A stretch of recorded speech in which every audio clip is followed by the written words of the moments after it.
This film depicts members of the New York City Elder Abuse Center's Brooklyn Multidisciplinary Team's discussion of a mock elder abuse case. APS is investigating the case for the possibility of abuse, neglect, and financial exploitation.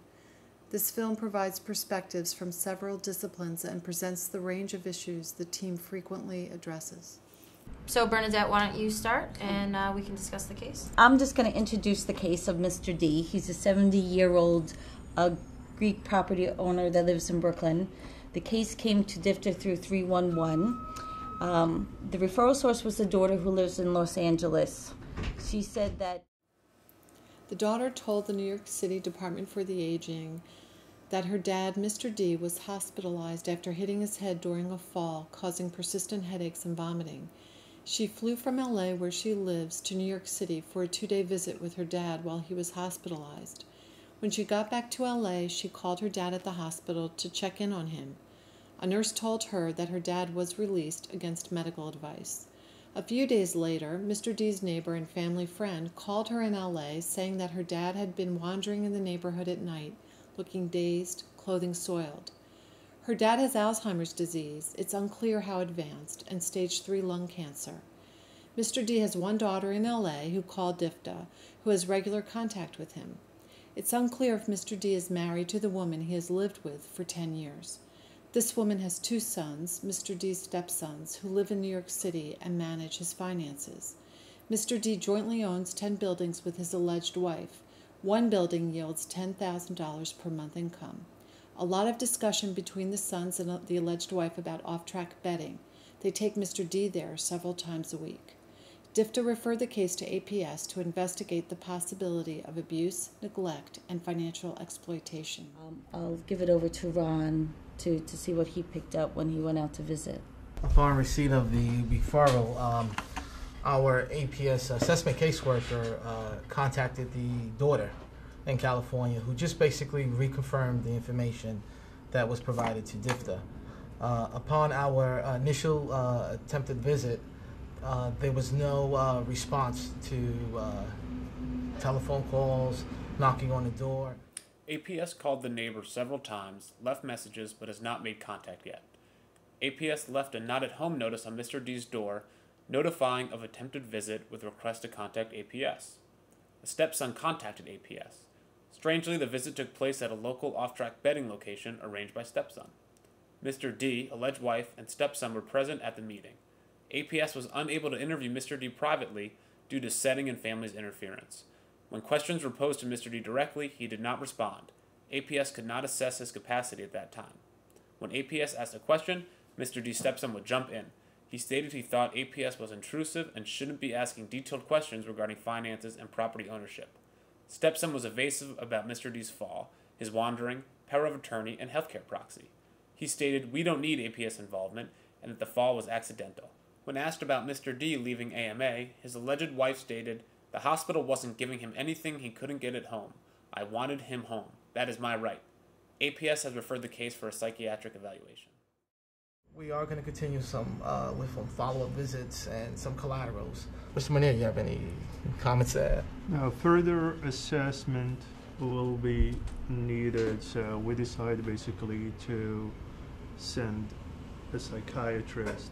Maybe the client is at risk, and APS might have to go for a guardianship over this person.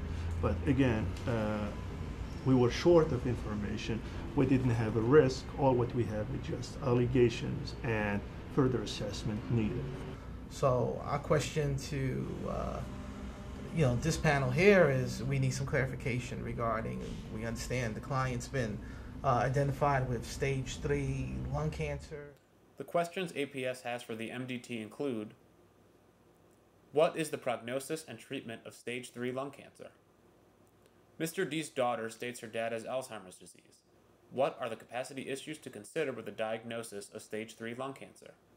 Without proper treatment, what will the course of this cancer be, including the pain Mr. D might experience? Any ideas for how best to approach the assessment of Mr. D's medical condition, given the family's reluctance to work with APS?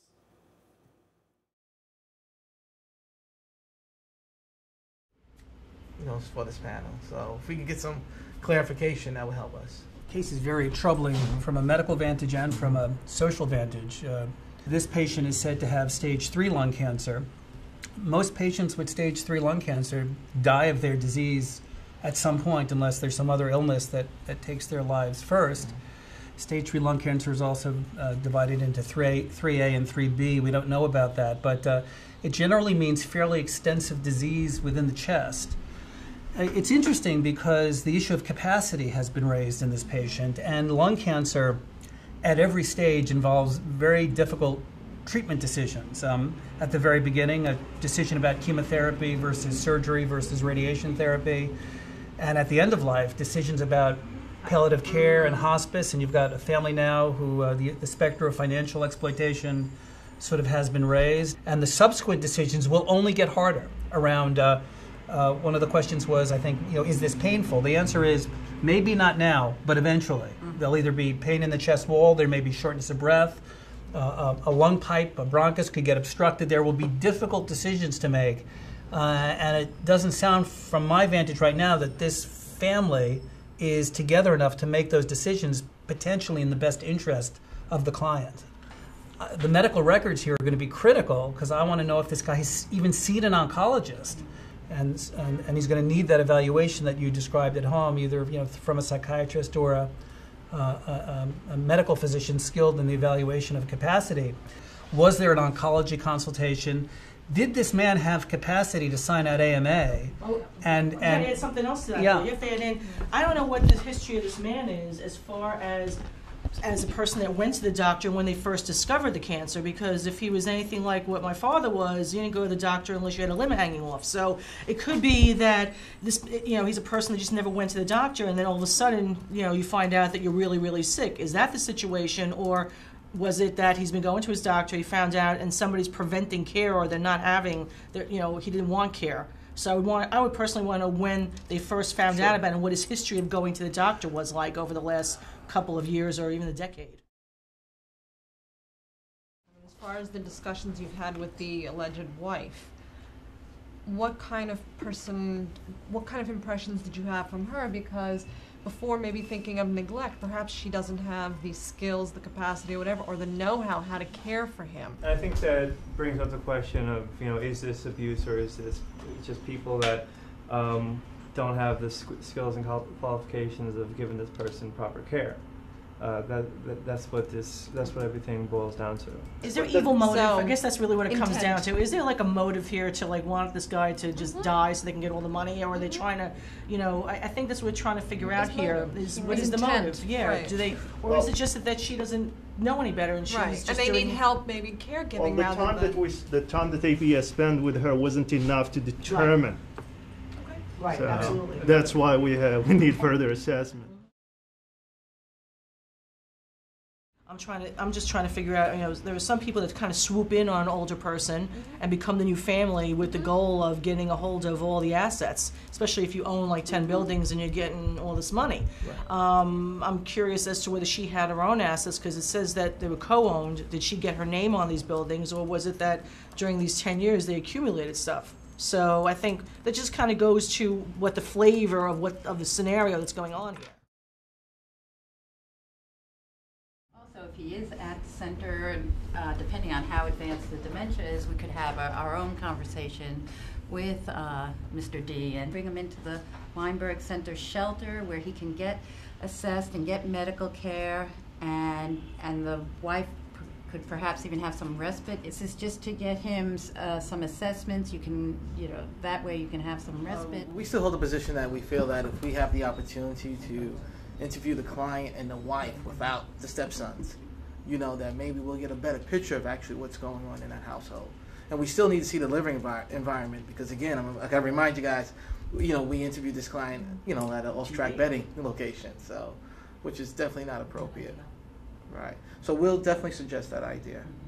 Is it possible that Dr. Lax, you can make a home visit with us? Because we actually don't know what we're looking for in terms of this stage 3 lung cancer. And perhaps you'll find something that would warrant a hospitalization, involuntary hospitalization, which could be an excellent segue to the Weinberg Center. I mean, I'd be happy to. I can't bring CAT scanner with me. Right. But you know, sometimes a home visit can engender some trust, and perhaps the family would be sort of accepting, or the patient would be accepting of me sort of evaluating him. Sometimes after a home visit, I can get people to come to the office. Well, how'd you find out about the wandering? The wandering? Who was the informant regarding the neighbor? The daughter mentioned it and said that I think the neighbor had called So her it and sounds like said this that. neighbor so- has some information. She may be the witness or the one that observed all this, with the wandering.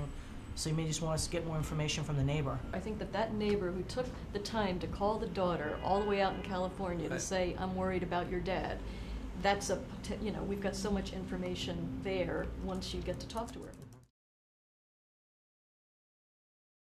This case is particularly difficult because we have fragmented information. And for anybody that's involved, if a summary could be given to APS that would help us in our guardianship, we're going to have a big problem getting medical records because the clients won't sign a release. And that would absolutely be instrumental in our guardian case. What would be the thoughts regarding who would be appointed guardian? APS would nominate a community guardian. Okay, rather than the family. Absolutely. Okay. In this particular case, because there are so many unknowns. Ultimately, the judge makes the decision who the guardian is going to be, but APS will nominate community guardian. Okay.